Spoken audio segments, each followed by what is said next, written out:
So, nakakatuwa kasi within the span of 2 weeks ay meron na siyang employer, tapos binigyan pa siya ng pamasahe ng employer niya, ganyan-ganyan. So, marami mga good morning guys. So, today is a morning surprise dahil may snow.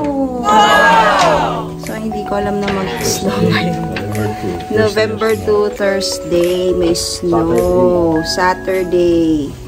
Yan. That's the first official snow in Edmonton.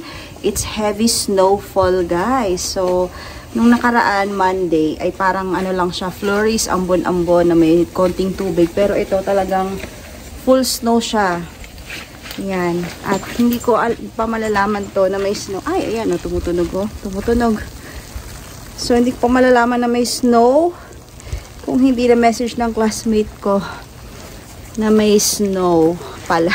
Buti sumilip ako sa bintana nung pagkasabi niya. At talagang may snow, guys. Yes! So, winter na ba talaga ito? Pero bukas ang forecast ay sunny, tapos Monday uulan. Pero definitely, guys, winter na. Yun lang, guys. So, papasok tayo sa work ngayon at ihahatid tayo kasi yan, nandito siya dahil nga, guys, ito na nga yung sinasabi namin na sana wag munang mag-snow kasi yung work niya sa field na nag-aayos ng mga kalupaan ng Canada ay officially yun, matatapos na rin, guys. So, kaya ito, ayan o, boots na tayo dahil talagang snow. At kagabi nga ay naka-attend kami ng event sa Dollar Tree by Hilton Hotel. So wala pang snow kagabi at iba pa yung ating outfit, pero ngayon ay talagang eto na nga, guys. So ito nga pala, guys, kung nagsimula ng mag-froze, nagkaroon ko ng frozen pag umaga ay sinasaksak ito magdamag para sa umaga ay hindi siya yung aandar siya. Yun.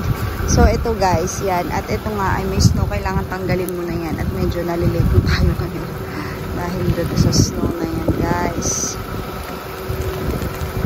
Pero yung mga iba, no, yung mga Pilipino, syempre tayo, masaya tayo ng snow.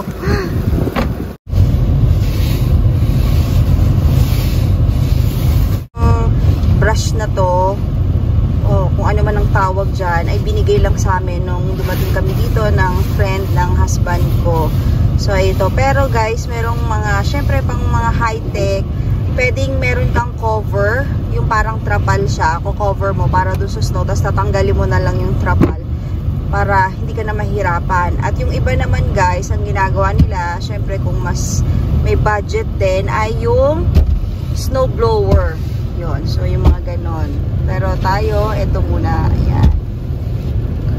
So, kailangan lang talaga, kung aalis tayo, ay magiging mas early tayo dahil it will take time.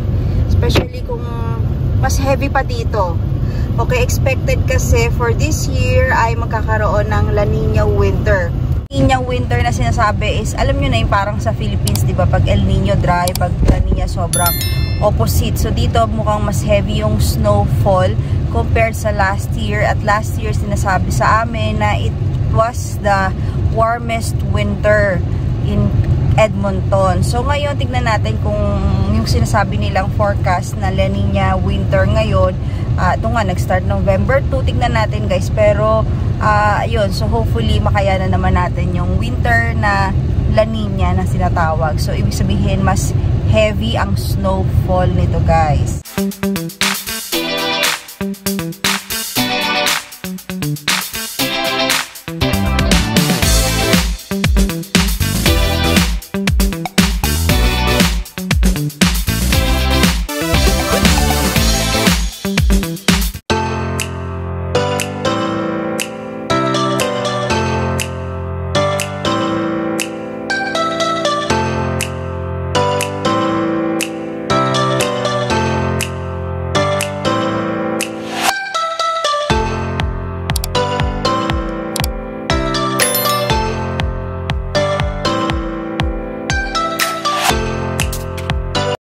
next day, the next day, the next day.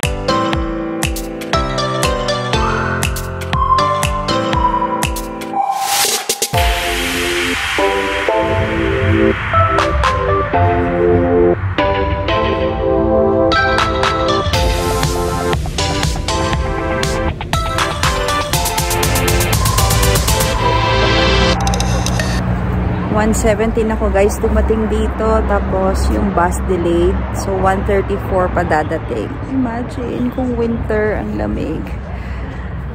Yan, so kanina guys mahigpit na dito yung ARC card, yung ginagamit namin for transpo. Kailangan itap mo siya before and after ng pagsakay mo. Dito na yung bus. Yun, so hindi ko na inantay yung isang bus kasi may nauna, although ang downside nung isang bus na yon ay mas mahaba yung lalakarin ko, pero okay lang, at least naglalakad na ako. Tsaka hindi mo naramdam yung lamig kapag naglalakad ka kasi nakatayo ka lang na nag-aantay doon guys. So today is Monday, back to school. Nakapag-report ako kanina, kami ng group namin, at okay naman. As usual guys, ay marami pa rin tayong mga deadline for this week na kailangan tapusin, kaya kailangan natin magawa yon. At isa pa nga guys, nag-start na, no, starting November 1 ay yun nga yung mga mag-a-apply for PGWP, especially ngayon kami patapos na ngayong April, ay pwede na kaming take ng IELTS. So, kailan kaya ang plano natin? Nag-start na ba tayo mag-review?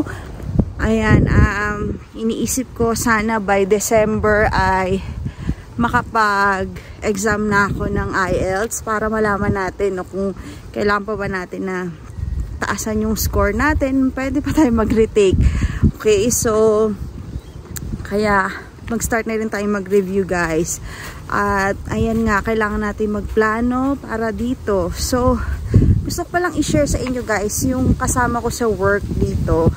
Akala ko dati, tinatanong ko sa kanya, sabi ko, kamusta yung application mo? Kasi na-meet ko na siya dito sa work ko noong summer.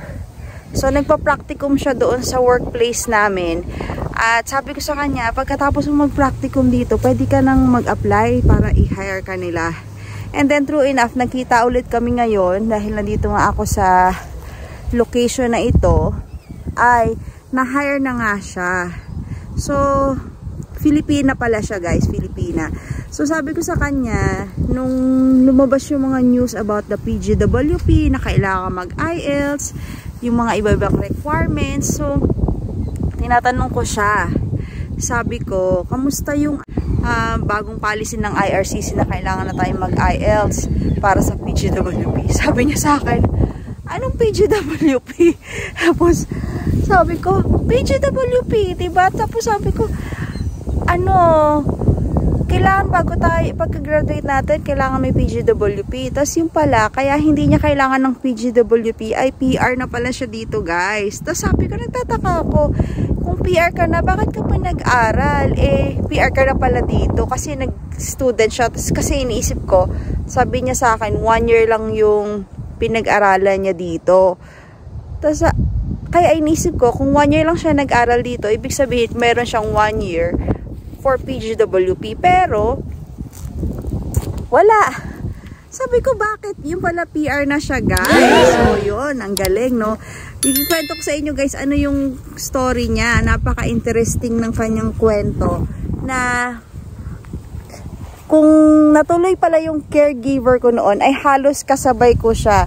So kung napanood nyo yung previous vlog ko na nag-caregiver volunteer kami sa isang event, ay nakwento ko doon na dapat nung mga early 2000s ay nandito na rin ako sa Canada as caregiver, pero hindi nga natuloy yun guys. So siya ay halos same time din, at yung pinag-aralan namin kung saan ako nag-aral ay alam niya kung saan yung school ko na nag-caregiver ako, at siya din ay nag-aral siya ng caregiver pero sa bandang area ng Cubao. So taga Manila din siya guys, taga Pasig din siya. So kaway-kaway sa mga taga Pasig dyan guys na nanonood.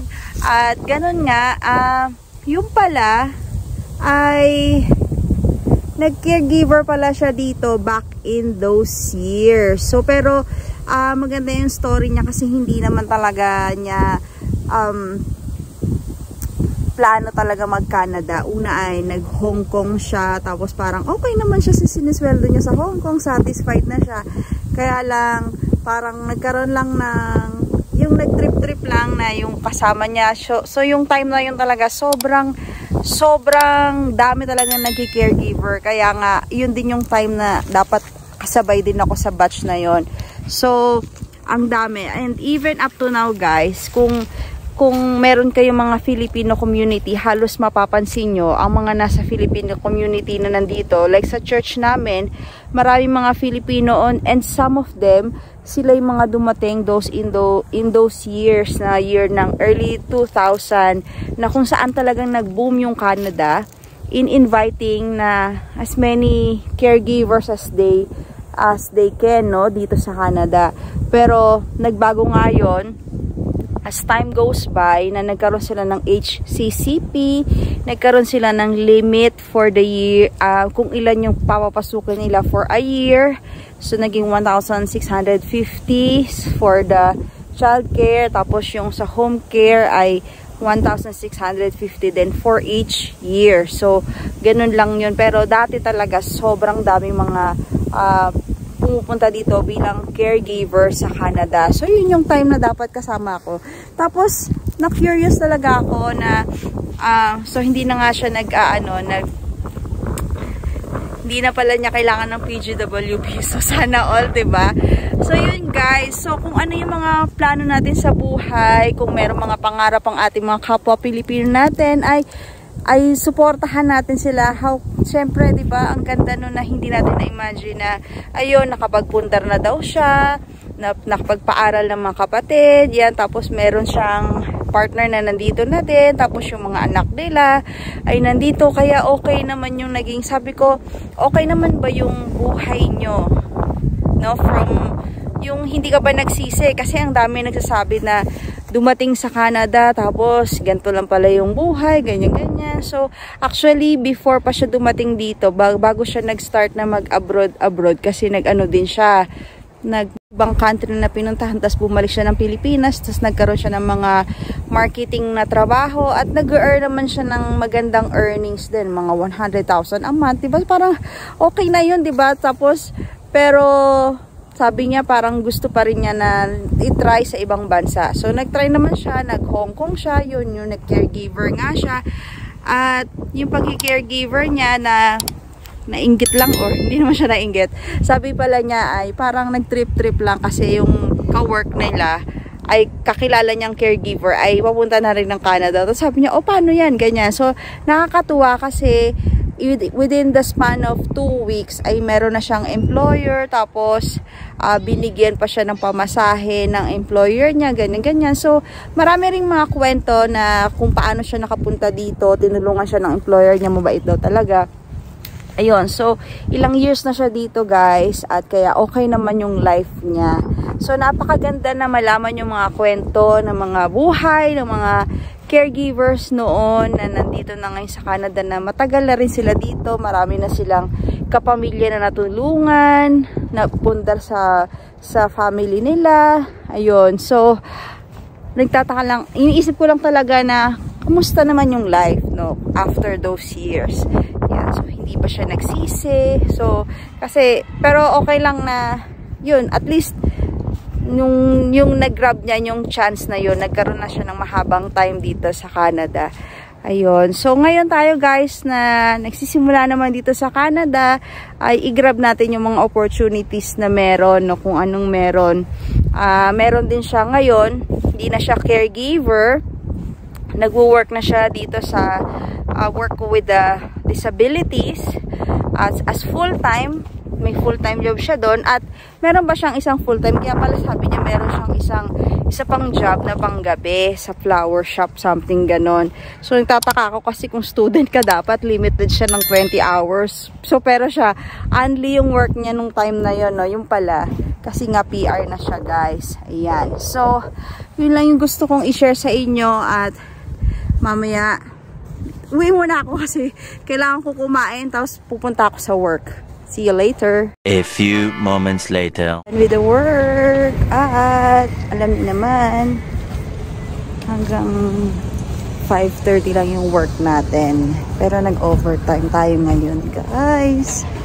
Joke lang. Actually guys, 5:30 talaga yung out ko. Nag-grocery ako. Mga 10 minutes. Ito lang, tinapay tsaka may konti sa backpack ko. So, wala pang 6 o'clock guys. Look at that. It's winter. At bukas ay magkakaroon ng snow. Ganyan. So, walang afternoon. Gabi agad. So, kanina guys, mga 5 o'clock talaga. Parang madilim na siya. Tapos ngayon, 5:30, 6 o'clock. Ito na siya ngayon. Napakadilim na. Yung parang gusto mo pag uwi mo, matutulog ka na. Tapos bukas, may snow, late din sisikat ang araw. Kung sisikat pa ba yun? Ayan. So, ganyan. Very interesting actually. Na ganito. Maiksi na yung araw. Nag-daylight saving time na. So, nag-move na siya. Longer na talaga yung ating gabi ngayon. So, papunta na ako ngayon sa bahay. Maglalakad lang. At hindi naman masyado pang malamig. Siguro maganda lang yung suot ko, no, kahit na hindi siya mukhang makapal. Pero yung suot ko kasi lang makapal, mainit. Ayan. Yun guys, so yun nga pala yung kinikwento ko, no, yung tungkol sa aking ka-work na nag-caregiver dito. So kung gusto nyo talaga guys na pumunta dito sa Canada, alam natin marami talagang paghihigpit ang Canada ngayon, pero in some point kung makalusot tayo, why not, diba? So wag natin pigilan yung mga pangarap ng mga tao.